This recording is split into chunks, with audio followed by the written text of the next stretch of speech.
بسم الله الرحمن الرحيم ألف لام را تلك آيات الكتاب الحكيم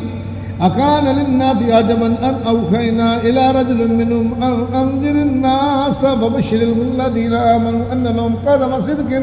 عند ربهم قال الكافرون إن هذا لساحر مبين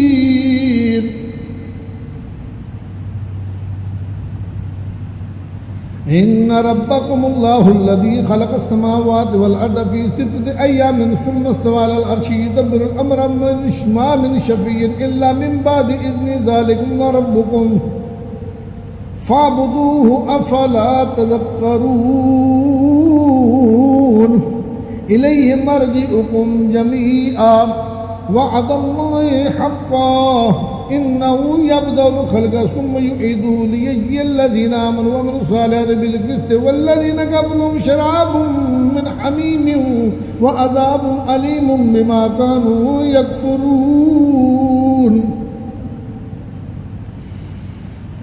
هو الذي جعل الشمس ضياء والقمر نورا وقدره منازل تعلموا عدد السنين والحساب ما خلق الله ذلك إلا بالحق يفسر الآيات لقوم يعلمون إن في اختلاف الليل والنهار وما خلق الله في السماوات والأرض لآيات لقوم يتقون إن الذين لا يرجون لقاءنا ورضوا بالحياة الدنيا واطمأنوا بها والذين هم عن آياتنا غافلون أولئك مأواهم النار ما كانوا يكسبون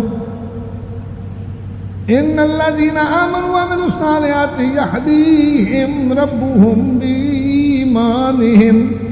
تجري من تحتهم الأنهار في جنات النعيم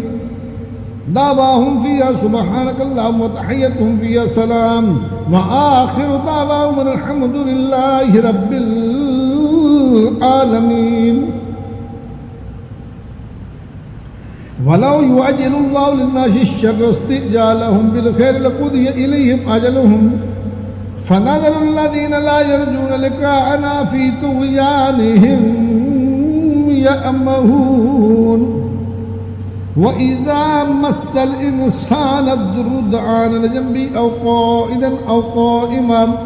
فلما كشفنا عنه ضره مر كأن لم يدعنا إلى ضر مسه كذلك زين للمسرفين ما كانوا يعملون ولقد أهلكنا القرون من قبلكم لما ظلموا وجاءتهم رسلهم بالبينات وما كانوا يؤمنون كذلك نجزي القوم المجرمين ثم جعلناكم خلائف في الأرض من بعدهم لننظر كيف تعملون وإذا تتلى عليهم آياتنا بينات قال الذين لا يرجون لقاءنا ائت بقرآن غير هذا أو بدل كل ما يكون لي أن أبدله من تلقاء نفسي إن أتبع إلا ما يوحى إلي إني أخاف إن عصيت ربي عذاب يوم عظيم قل لو شاء الله ما تلوته عليكم ولا أدراكم به فقد لبثت فيكم أمرا من قبله أفلا تعقلون فمن أظلم ممن افترى على الله كذبا أو كذب بآياته إنه لا يفلح المجرمون ويعبدون من دون الله ما لا يضرهم ولا ينفعهم ويقولون هؤلاء شفعاؤنا عند الله قل أتنبئون الله بما لا يعلم في السماوات ولا في الأرض سبحانه وتعالى عما يشركون وما كان الناس إلا أمة واحدة فاختلفوا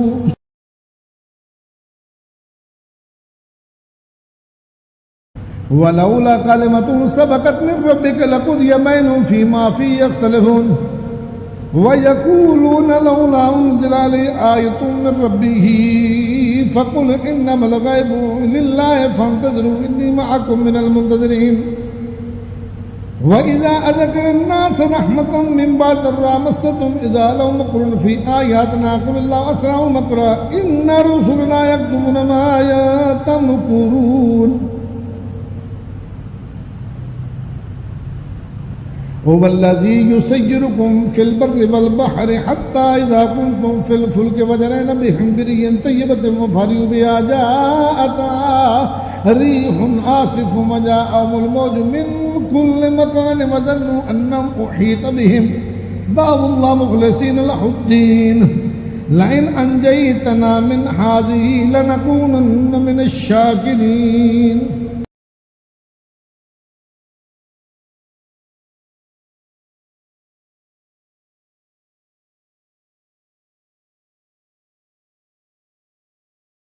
فلما أن جاءهم إذا هم يبغون في الأرض بغير الحق يا أيها الناس إنما بغيكم على أنفسكم متاع الحياة الدنيا ثم إلينا مرجعكم فننبئكم بما كنتم تعملون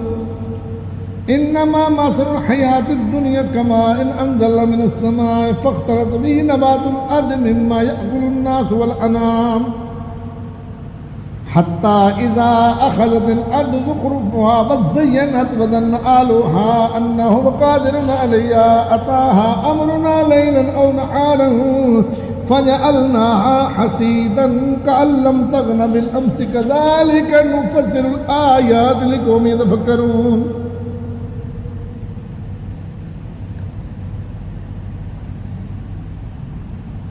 والله يدعو إلى دار السلام ويهدي من يشاء إلى صراط مستقيم للذين أحسنوا الحسنى وزيادة ولا يرهق وجوههم قتر ولا ذلة أولئك أصحاب الجنة هم فيها خالدون والذين كسبوا السيئات جزاء سيئة بمثلها وترهقهم ذلة ما لهم من الله من عاصم كأنما أغشيت وجوههم قطعا من الليل مظلما أولئك أصحاب النار هم فيها خالدون ويوم نحشرهم جميعا ثم نقول الذين أشركوا مكانكم أنتم وشركاؤكم فزيلنا بينهم وقال شركاؤكم ما كنتم إيانا تعبدون فكفى بالله شهيدا بيننا وبينكم إن كنا عن عبادتكم لغافلين هنالك تبلو كل نفس ما أسرفت وردوا إلى الله مولاهم الحق وضل عنهم ما كانوا يفترون. قل من يرزقكم من السماء والأرض أم من يملك السمع والأبصار ومن يخرج الحي من الميت ويخرج الميت من الحي ومن يدبر الأمر فسيقولون الله فقل أفلا تتقون فذلكم الله ربكم الحق فماذا بعد الحق إلا الضلال فأنا تصرفون كذلك حقت كلمة ربك على الذين فسقوا أنهم لا يؤمنون. قل هل من شركائكم من يبدأ الخلق ثم يعيده قل الله يبدأ الخلق ثم يعيده فأنا تؤفكون. قل هل من شركائكم من يهدي إلى الحق قل الله يهدي للحق فمن يهدي إلى الحق أحق أن يتبع من لا يهديه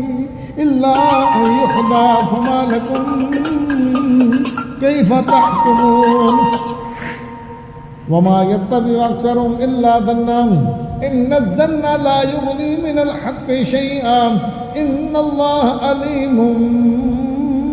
بما يفعلون. وما كان هذا القرآن أن يفترى من دون الله ولكن تصديق الذي بين يديه وتفسير الكتاب لا ريب فيه من رب العالمين.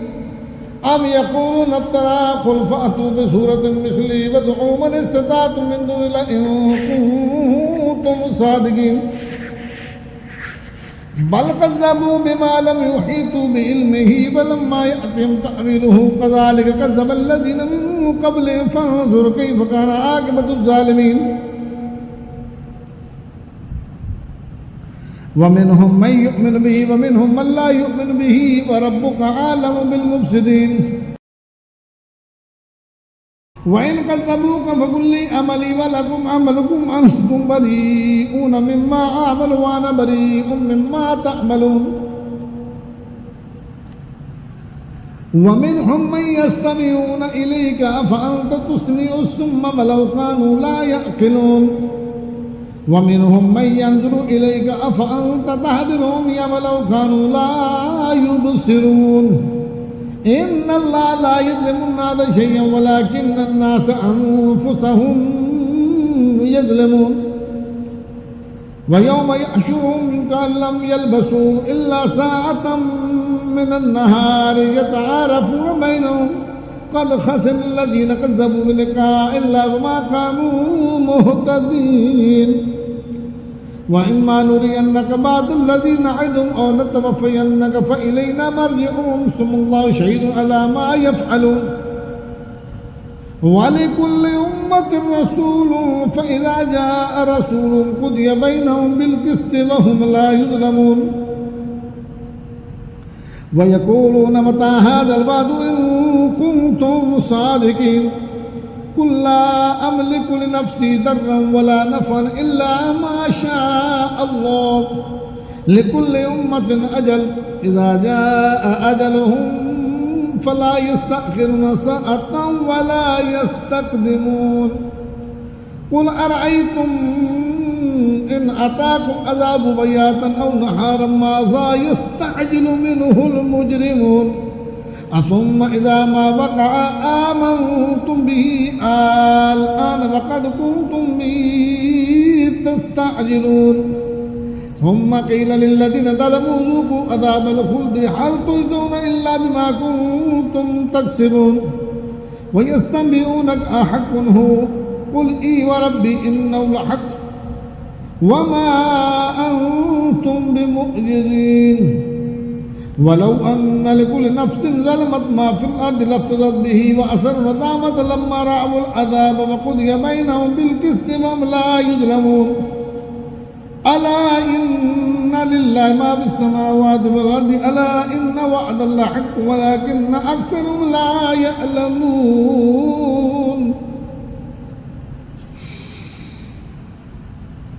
هو يحيي ويميت وإليه ترجعون يا أيها الناس قد جاءتكم موعظة من ربكم وشفاء لما في الصدور وهدى ورحمة للمؤمنين قل بفضل الله وبرحمته فبذلك فليفرحوا هو خير مما يجمعون قل أرأيتم ما أنزل الله لكم من رزق فجعلتم منه حراما وحلالا قل الله أذن لكم أم على الله تفترون وما ظن الذين يفترون على الله الكذب يوم القيامة إن الله لذو فضل على الناس ولكن أكثرهم لا يشكرون وما تكون في شأن وما تتلو منه من قرآن ولا تعملون من عمل إلا كنا عليكم شهودا إذ تفيدون فيه وما يعزب عن ربك من مثقال ذرة في الأرض ولا في السماء ولا أصغر من ذلك ولا أكبر إلا في كتاب مبين ألا إن أولياء الله لا خوف عليهم ولا هم يحزنون الذين آمنوا وكانوا يتقون لهم البشرى في الحياة الدنيا وفي الآخرة لا تبديل لكلمات الله ذلك هو الفوز العظيم ولا يحزنك قولهم إن العزة لله جميعا هو السميع العليم ألا إن لله من في السماوات ومن في الأرض وما يتبع الذين يدعون من دون الله شركاء إن يتبعون إلا الظن وإن هم إلا يخرصون هو الذي جعل لكم الليل تسكنوا فيه والنهار مبصرا إن في ذلك لآيات لقوم يسمعون قالوا اتخذ الله ولدا سبحانه هو الغني له ما في السماوات وما في الأرض إن عندكم من سلطان بهذا تقولون لله ما لا تعلمون قل إن الذين يفترون على الله الكذب لا يفلحون متاع في الدنيا ثم إلينا مرجعهم ثم نذيقهم العذاب الشديد بما كانوا يكفرون واتل عليهم نبأ نوح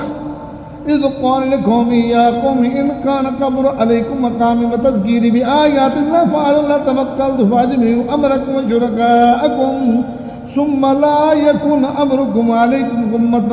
ثم اقضوا إلي ولا تنزلون فإن توليتم فما سألتم من أجر إن أجري إلا على الله وأمرت أن أكون من المسلمين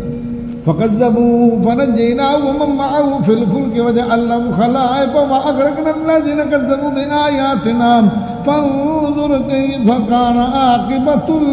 المنذرين ثم بعثنا من بعد رسل إلى قومهم فجاءوهم بالبينات فما كانوا ليؤمنوا بما كذبوا به من قبل كذلك نطبع على قلوب المعتدين ثم بعثنا من بعد موسى وهارون فرعون وملئه بآياتنا فاستكبروا وكانوا قوما مجرمين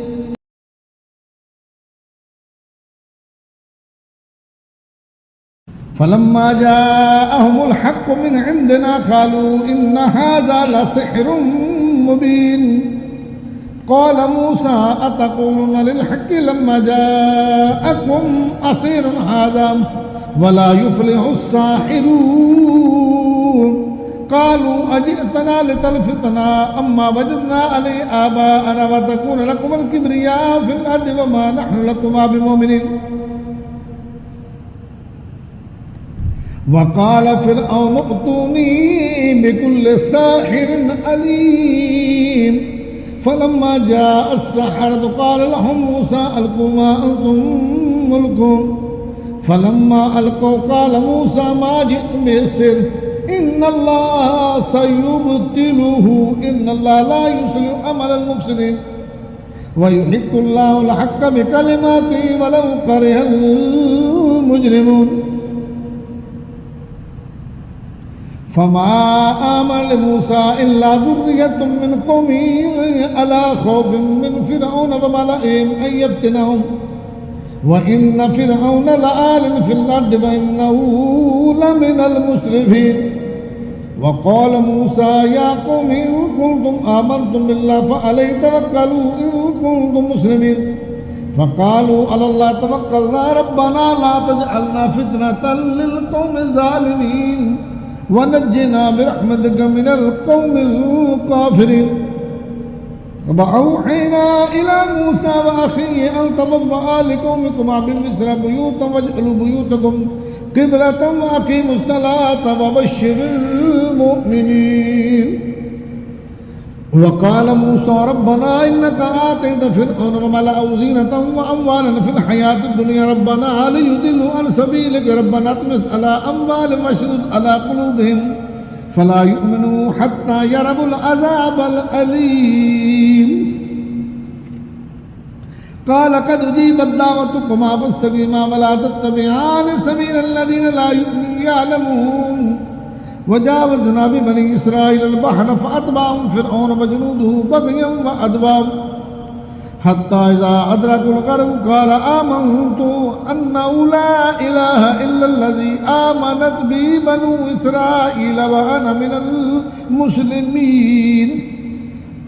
الآن فقد عصيت قبل وكنت من المفسدين فاليوم ننجيك ببدنك لتكون لمن خلفك آية وإن كثيرا من الناس عن آياتنا لغافلون ولقد بوأنا بني إسرائيل مبوأ صدق ورزقنا من الطيبات وما اقتربوا حتى جاءهم العلم إن ربك يقضي بينهم يوم القيامة فيما كانوا فيه يختلفون